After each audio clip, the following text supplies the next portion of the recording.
by the CR community. The 6 clans. The member for Madang says most of the funds that were spent in Port Moresby should be committed to provincial hospitals.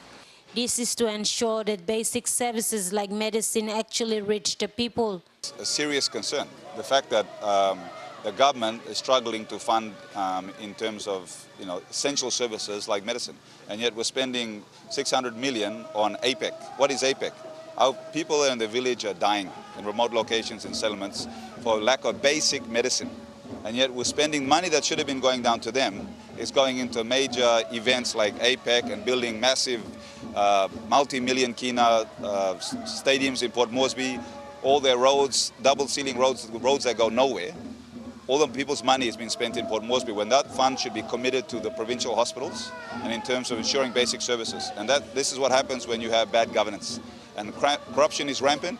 I said a road in Port Moresby was a Krama says in his district, due to the limited budget, he won't be able to expand the budget to assist the Madang General Hospital. However, he has had talks with the hospital CEO to inform him of any issues affecting the hospital. The Madang Provincial Hospital, and I've expressed to them if they have any concerns on either supply of medicine or issues at the Department of Health, they're free to make it known to me, and then I'll travel to Port Moresby, sit down with the health minister, sit down with the health department, and get to the bottom of the issue.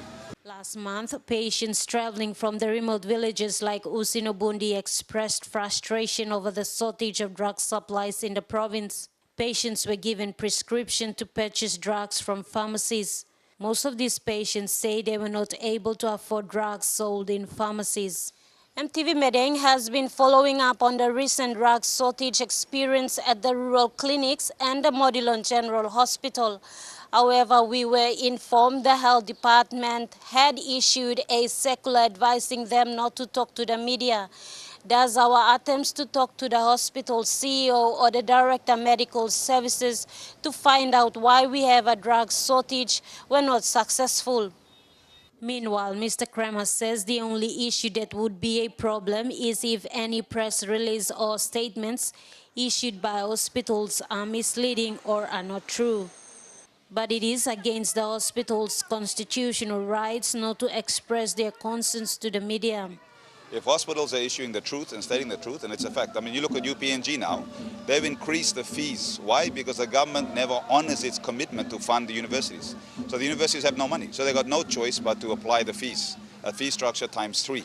So if the government had it actually funded the universities how it's supposed to fund, then the universities wouldn't go and pass the burden of costs onto the students. And the same is now happening in the health system, because the government is failing again to fund the hospitals. Therefore, they're running out of medicine, and they're now putting the burden back onto their patients. And this is just a simple case of poor management, poor by the government, issue of rampant corruption, and that's why the people now are suffering. Martha Luis, National EMTV News, Madang.